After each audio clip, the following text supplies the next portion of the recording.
What's up, everyone? Welcome to the video. Today we're going to take a quick look at where the spare tire, the jack, and the lug nut wrench you'll need to change a flat tire are located in a 2023 Nissan Rogue.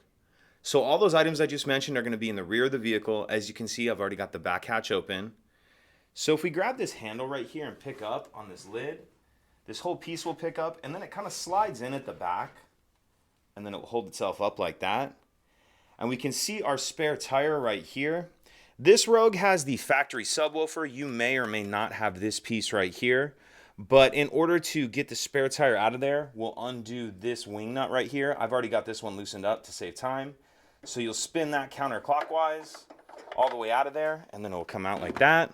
And if you have the factory subwoofer like this, we'll just move that out of the way. And now our spare tire is here.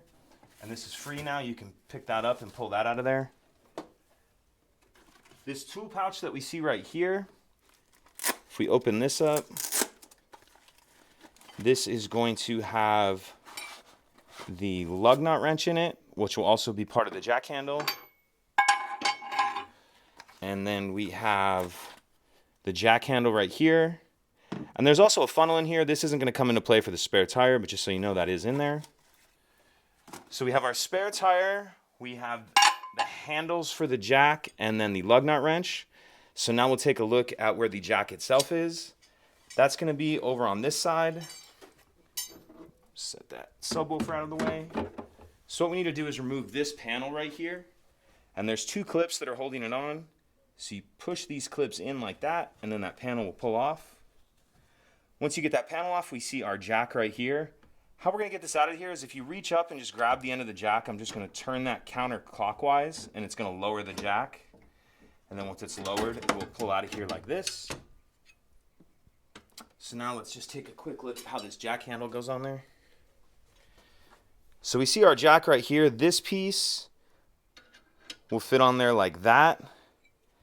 And then this will go over the end like that. And that's your jack handle. That's what you can use to lower and raise it. So we have our jack handle, lug nut wrench, and your spare tires right there. That should be everything you need in order to change your flat tire. If you have any questions, please let me know. If you could take a second to like and subscribe, it helps us out, and I'd appreciate it. Thank you.